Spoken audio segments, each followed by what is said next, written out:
Hello everyone, welcome to Unfinished Film Thoughts. My name is Lawrence and this is a new podcast and it's the first ever episode. Whoa! Well, it's the first, official episode. I've done many of these episodes that are just for me before I thought that this would be a podcast. But now it is a podcast and you get to hear them, which is strange. I will have to keep in mind that there are other people that are going to be listening to these going forward.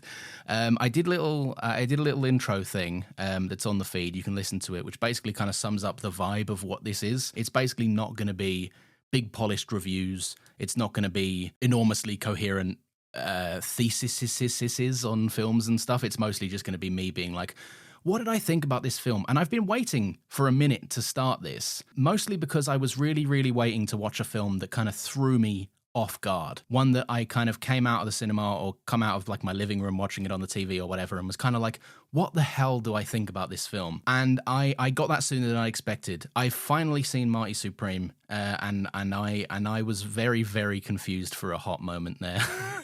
I got back in the car. My wife picked me up and she was like, what did you think of the film? And I was like, yeah, I liked it. I think I liked it. I was really unsure about it because, to be honest with you, I went in with the complete wrong mindset. I thought this was a totally different film. And that's kind of been my history with Marty Supreme. Since the first kind of moment that I'd heard about this a couple of years ago, I'd heard Josh Safdie was doing something called Marty Supreme. And I was like, is that a Martin Scorsese biopic kind of situation? I was very wrong. It is not that at all. Then I thought it was like a sports drama situation, like a sports biopic. And it kind of is, because it's based on a real table tennis player called Marty Reisner or something like that. So, anyway, it's based loosely on his life because the character's actually not called that and it's not a one-to-one adaptation. It's taken inspiration from him but mostly crafted a fictional narrative is my understanding of what's happened there. But yeah, basically, I went in to watch this. I sat down in a nice little recliner seat. I was well excited. I thought the screen was going to be tiny because I booked like a really kind of late showing. This film's been out for a hot second now. And I was pleasantly surprised. The screen was all a big boy and there was a nice little recliner seat. There was a guy next to me that sat through the trailer of the new David Johnson movie that's coming out called Waste Man. And I got the vibe that he was a little racist because he kind of stood up and was like, load of old tosh. And then like acted like he was going to walk out, but then just didn't, and then just sat back down. Very strange. Odd vibes for this screening, I will be honest. But yes, back to my original point, right? I was keen to start this podcast with an episode that is very much going to be the vibe of what it is going forward. Me trying to hash out my feelings on something that maybe I didn't fully get, or maybe I have things I need to kind of work out of my system to fully comprehend. I don't know. Basically, I went into this movie thinking it was one thing, disappointed that I didn't get that thing, and it kind of took me until I got home that I had my, to quote fucking Wake Up Dead Man, I had my Road to Damascus moment where I was like, holy fuck, I think I understand it now. I think I get it way more, and I met the film on its terms, and I think I can grasp at what it was getting at. But anyway, yes, so Josh Safdie, Benny Safdie, the Safdie brothers no more. They broke up, unfortunately. They broke up of their brotherhood, which is something you can do. They no longer direct films. I don't think there was a falling out. I think it was mainly a let's do different artistic avenues or something. And then they both proceeded to make a fucking period drama about sports stars or whatever. So I don't know. Make of that what you will. The Smashing Machine, Benny Safdie came out. I didn't see it. I heard good things. I heard sort of good things. I heard it's like directed really well and The Rock gives a great performance. Emily Blunt gives a really good performance, but apparently like it's just like, yeah, why did you make this? What's the story about? It kind of apparently lacks that dramatic hook that so many of these kind of things need to feel relevant. I think the latest Bruce Springsteen movie kind of got stuck with the same thing where it was like, why did you make this? Like, it's not a particularly interesting story to tell. Anyway, I can't speak on those. I haven't seen either of those films. What I have seen is Josh Safdie's Marty Supreme. And my God, what a movie.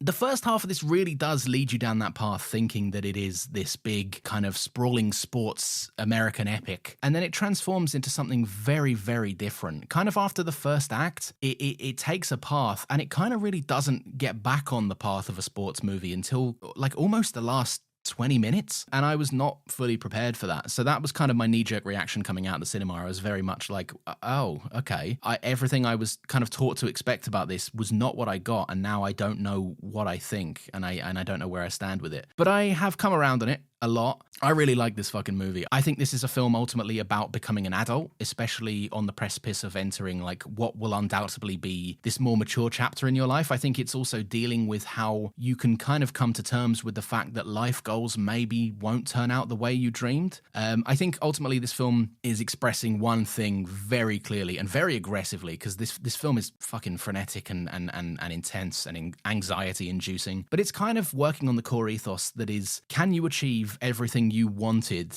to in your youth before you eventually have to slow down and you have to grow up, right? Because Timothée Chalamet plays Marty Mauser in this movie, and everyone, literally everyone, is just nonstop looking at him going, grow the fuck up, dude. What are you doing? And he keeps turning around going like, look, I'm burdened with this fucking talent, right? And I'm burdened with this destiny, and you guys wouldn't understand it. And it comes off so childish. And I want to talk about the portrayal of Marty Mauser in a minute, but like, my God, what a hateable fucking character. But one that you can't kind of look away from, in the sense that you're just watching this guy and his life, and you know it's going to burn out, and you know he's going to fuck up, and he's going to make so many mistakes, and he's going to, he's good at getting himself into a bind, and he's equally good at getting himself out of it. It's a very fascinating character that almost by the end of it, you kind of go like, oh, fair fucks, let's see how he does. He's putting so much work into getting something achieved. You kind of have no choice but to root for him up to a point, I think. But yeah, it's a film. I think this is Josh Safdie's first film since becoming a dad. I think that might not be right, but if it is right,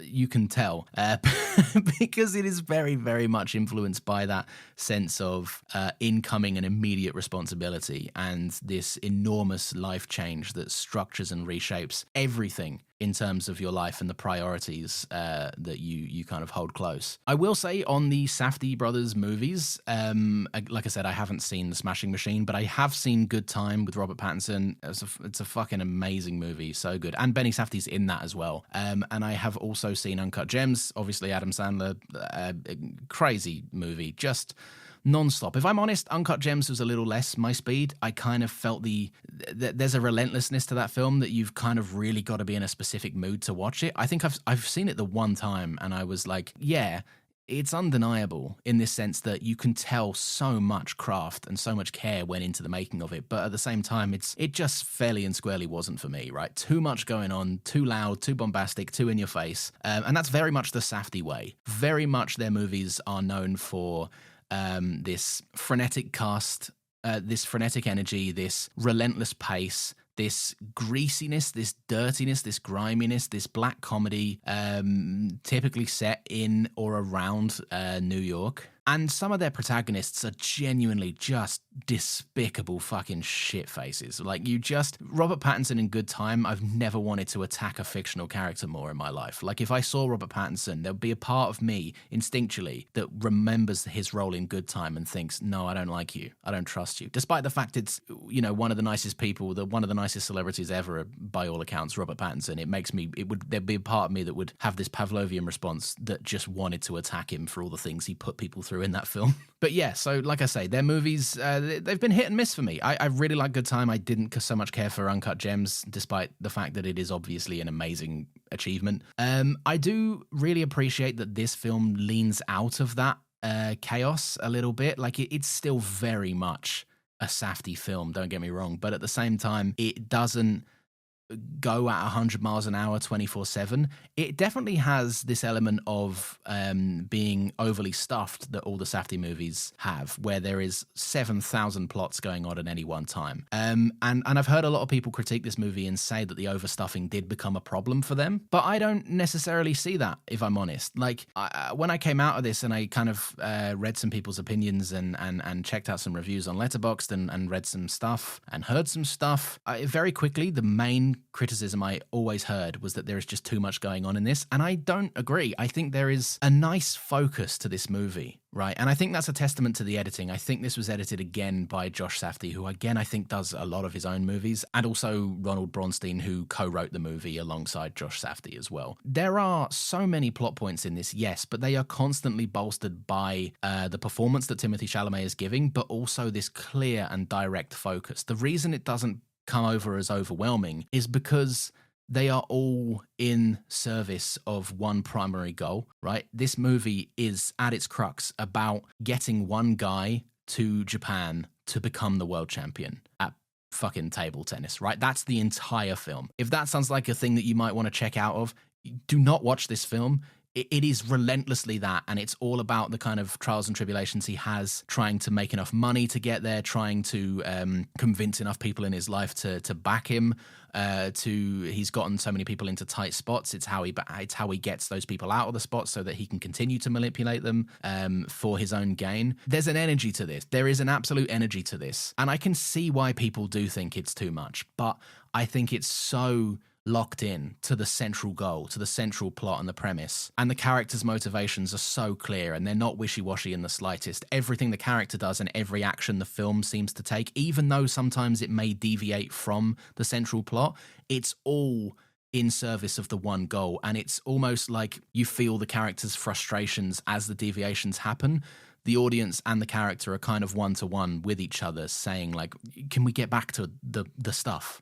Which creates this kind of weird symbiotic fucking relationship that endears you again to this character, which is a testament to Timothée Chalamet's performance, that he's able to kind of let you in like that. I also think this is less pessimistic than a lot of the prior Safdie movies. I think there is a nice sense of upliftingness to this. That's a strange. I will get to that. I'll talk about the ending, because that seems like a crazy thing for me to say out of context. Speaking of Timothée Chalamet, right? This is the performance of his career. This is ludicrously good from him. This is fantastic work. And to be honest, he's not going to let you forget it anytime soon either, right? He has kind of spent the last few months campaigning and kind of doing this one-to-one act with the character, although far less of a prick. And a lot more humble and a lot more polite in its execution. But he's very much been on the same path as the character he plays in this movie, which is that striving for greatness. He's so clearly campaigning for an Oscar. I've never seen anyone want it harder. But to be honest, it only comes across as cringe when he doesn't have the talent to back it up. And he does. He does have the talent to back it up. This movie is... it doesn't work without him. And frankly, I can't imagine another actor being able to play the role that he plays here. He's constantly walking this tightrope between being a smug asshole and, like I said earlier, someone that you just can't help but get on board with. He is charismatic and charming, and he has so many good lines in this movie that got so many laugh out loud moments in the cinema. And he plays them all with this you can't look away quality. There's a creep factor here that is so well considered and so well handled, because it's very, very easy to play a prick, but it's so difficult to play a prick that the audience can't help but get on side with. You can feel that he's put everything into this. And not to mention, like, dude's crazy fucking good at table tennis now, I guess. Like, I know he spent, and there's been stories about it, but he spent, like, the last however many years preparing for this film, where he's had, like, table tennis tables on, like, every film set that he's worked on, and he's got one in his house and everything, and he's just apparently always constantly fucking doing it. But at the same time, like, there's a commitment to this that I feel you need an actor of his caliber to pull off this role. Because there is that one-to-one conversation happening between the character and the actor. You can tell that he understands this struggle, and you can tell that he understands this devotion to a craft. And I think if we were going to get really fucking micro-analysis with it, right? This movie is about acting in a way. Right? There's a point where he introduces himself to Gwyneth Paltrow's character, and he's like, listen, I'm a performer. You know, like, you're an actor, that's great, but I'm also a performer. What I'm saying is the craft of the character and the craft of the actor are one-to-one. They require complete dedication, complete focus, and complete commitment. And I think, you know, while the character did some shady shit, Timothée Chalamet seems like he's gone about this in a fucking fairly ethical way. So, like, fair fucks, man. Give him that Oscar. Why not? I don't know who he's up against. I can't remember who the front runners for this year are. I think there's probably going to be a Leonardo DiCaprio for One Battle After Another. There's almost certainly going to be a Michael B. Jordan. There's almost certainly going to be a Jesse Plemons. There's potentially an Ethan Hawke, because he did a film with Richard Linklater. Again, I'm not sure what that film is or what role he plays in it, but people are buzzing about Ethan Hawke, so fair enough. Crack on. Out of the things I've seen there, which is everything except for Blue Moon, I think he has a fairly decent shot. I love Michael B. Jordan's performance in Sinners, and I think Jesse Plemons is like equally as talented in Bugonia. Leonardo DiCaprio is probably his fiercest competition, but Leonardo DiCaprio, despite being very well considered in terms of how he picks his projects and roles and how much favor he has with the general public, I feel like Timothée Chalamet's just got that edge in terms of being new, current, and so hungry for it. So I don't know. It's very interesting. We'll see how that goes. But yeah, man, like I'm in Camp Timmy, I guess. What I will say about this movie's casting as well is there's this weird tangibility, what I'm speaking about with that kind of symbiotic relationship between actor and the role that they play. Gwyneth Paltrow, she hasn't had a big starring role in a hot moment. I think she's been doing that weird thing where she's selling like vagina creams or some shit. I don't know what the fuck Gwyneth Paltrow's doing recently. She can't remember she's in Spider-Man movies, and I know she was selling like some strange stuff is the impression I got. I may be horrendously wrong.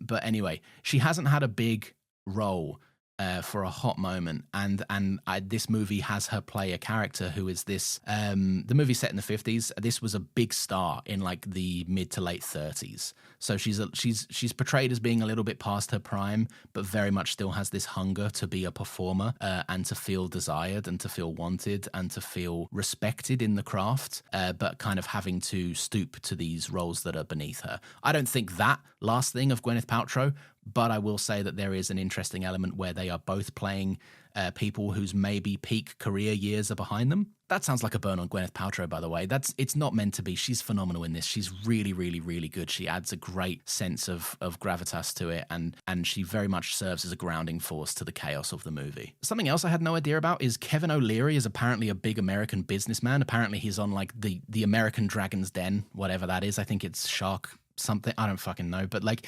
apparently like he's an actor now, I guess. I don't know, but he's great in this. He plays he plays Gwyneth Paltrow's husband in this, but he's this kind of shit-eating fucking businessman that doesn't really understand the craft but wants to use Timothée Chalamet's character as a kind of tool to puppeteer an image of care and an image of respect for something he doesn't really have a lot of respect for. He's great in this. I found him extremely hateable, and to be honest, you kind of need a big shit eater like this. When your main character and your protagonist is such a prick, you kind of need an even bigger prick to hate alongside them and find some common ground with the protagonist prick, if that makes sense. But yeah, so real businessman playing a shitty businessman in a movie. So there is this kind of one-to-one comparison to be made between the actors and the parts that they play, which I just find so fascinating. Last performance I want to talk about very, very quickly is an actress who is fairly new to me. I don't know anything that they've been in, but their name is Odessa Azion. I think I've pronounced that right. Absolutely fucking excellent. They play Timothée Chalamet's friend, lover, love interest, maybe. It's a very, very strange and ever-changing throughout the story role. But the way that they flip on a dime in terms of their performance, with this kind of person that needs support and needs help, but also this person that is completely capable of just getting shit done themselves. Very, very great performance. Very, very interesting. And again, needs to work alongside Timothée Chalamet so well because he is so dialed up to the fucking like 11. You need people that underplay him a little bit and have an incredible grounding performance, but something that isn't going to distract from the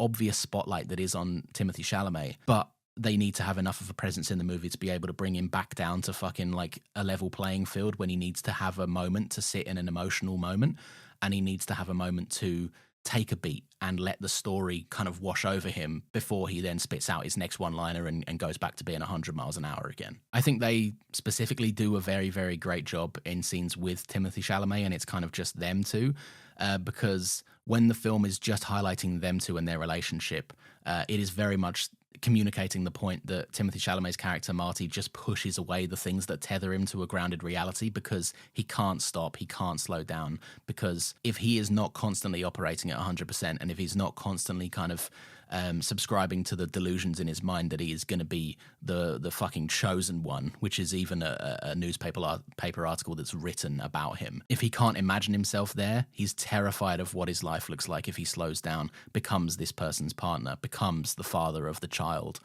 It's fascinating, and are such I would say probably underrated aspect of the movie, because if you take them out, they are so crucial and you will absolutely feel that absence. There's something that I found extra interesting about this movie is that it doesn't subscribe to the same idea of this karmic justice that Good Time and Uncut Gems kind of subscribe to, where Uncut Gems ends with, Adam Sandler winning big, but then immediately getting fucking shot, so he'll never be able to enjoy it. But that's what needs to happen, because otherwise he will just keep on with the same shit. He will just kind of keep going and going and going and never know when to stop and when to kind of cash out and quit. And also Good Time, a character that has spent the entire movie, in Robert Pattinson's character, spend the entire movie just kind of on a fucking hairpin trying to escape from the police to be arrested kind of unceremoniously without a lot of fanfare towards the end. These are very karmic endings for them. Very much these, like, yeah, you were a prick, you got what you deserved. And this is kind of what I mean when I said earlier that Josh Safdie is taking on a bit of a more optimistic approach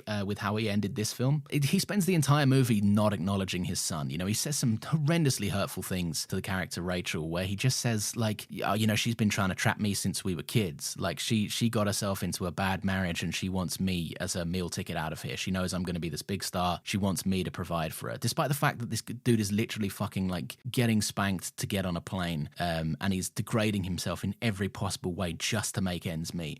It's hilarious, the delusion that this character has for himself. But in finally acknowledging his son and his role as a father and discovering a purpose beyond his strive for greatness, he does get this poetic justice that is delivered to him in kind of an unconventional sense, right? He achieves greatness, but in doing so, he kind of achieves it in a way that only he will ever recognize as official. He spent the entire movie saying, I need to get to Japan, I need to beat the guy to become world champion. And he ends up being able to play the guy that is obviously going to become world champion after the events of the film, because him and Timothée Chalamet are clearly the most talented in the field.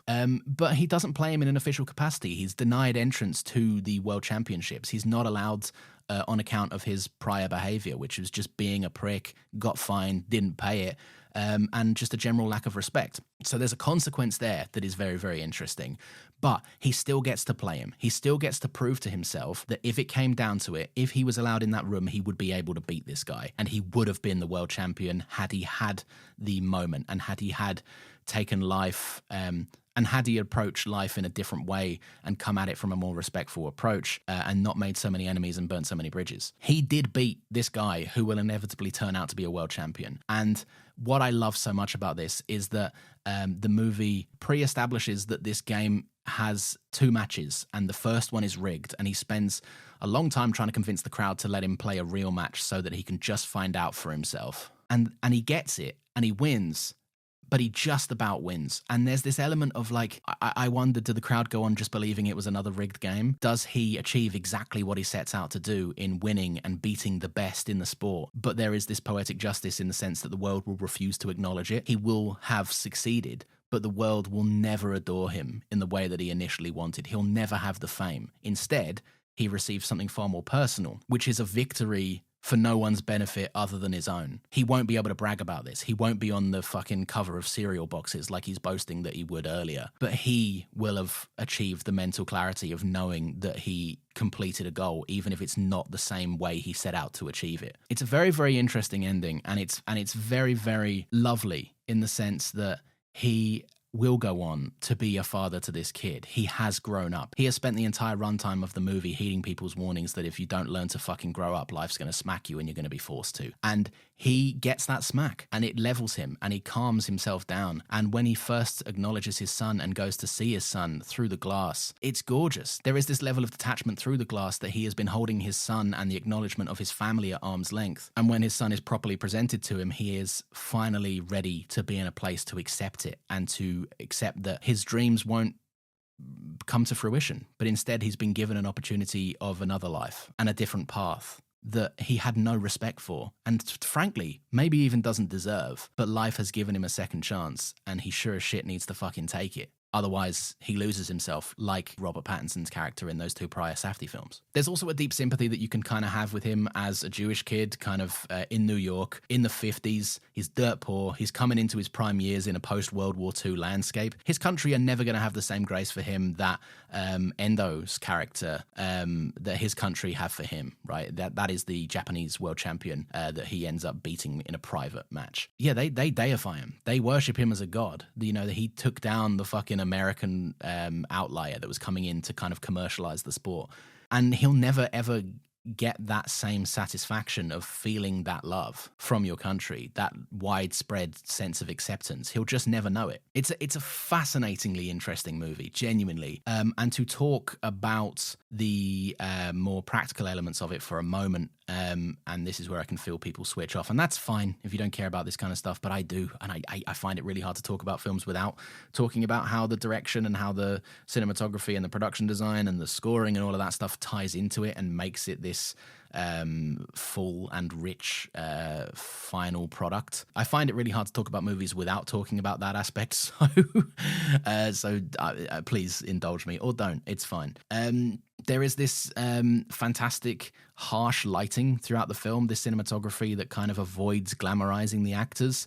You see imperfections in characters. The people feel real and tangible. The framing is often slightly off, in this way that kind of Marty's, I feel at least, communicates that Marty's ego-driven mentality has caused this kind of misalignment with the world at large. He doesn't quite see shit the same way that people do, and people are often perplexed by his outlook and his perspectives and his priorities. There are so many characters throughout this movie that, like, he goes off to pull another scam and they go, dude, fucking really? You do not know when to quit. And it's because he sees the world in a different way to them, and the camera kind of reflects that, and I find that very, very interesting. In terms of the production design, the world is crowded and cluttered. There's a tangible sense to this where it feels very, very real. Nothing in this film feels artificial. It's a very lived-in space, and I think that in the past, I have maybe not given the Safdies due credit because their films have been set in the day and age in which they were filmed. Therefore, it's very, very easy to pick up a camera, point it somewhere, and they probably have things of the era. But this is a period piece. Everything was strategically put into places. Everything about the 50s New York that you see has been manufactured, has been created by a department. And they're so thoughtfully placed that it looks as if it was just there, and it has been there for years. It's very, very, very well thought out, I think. And it looks... There's never a moment where you find it distracting. Everything is so immersive. Last thing I want to talk about quickly is the music, right? This is set in the 50s, but there is a very 80s prevalent music score that is designed to invoke this uplifting tone and nature throughout the movie. And to be honest, I'm going to be completely real, right? At first, it caught me really off guard. There are certain needle drops in this movie that I was just like, what? This is a 50s movie? What the fuck are we doing?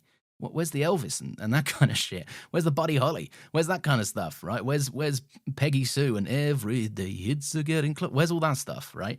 But no, none of that to be seen. This is very, very much relying on the trappings and the tropes of an 80s movie with this sense of an uplifting tone and an uplifting score to make you feel like you've gone on an emotional ride with these characters. Very cliched.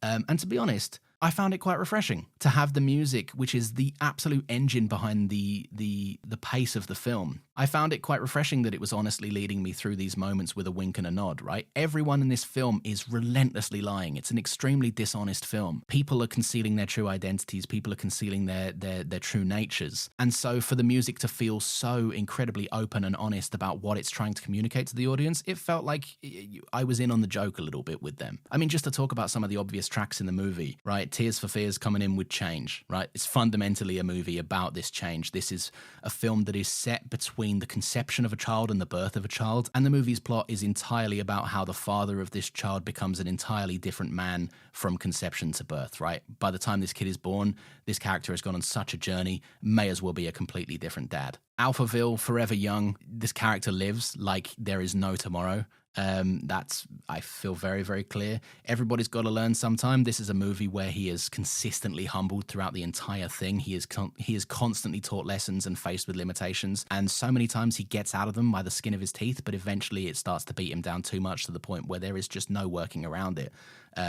Everybody's got to change sometime. And obviously, again, Tears for Fears ending with Everybody Wants to Rule the World. The movie ends with a phenomenal needle drop, if you haven't seen it. The famous first words of the Tears for Fears song, Everybody Wants to Rule the World, is Welcome to Your Life. And he hears that over him first meeting his son. Like, come on.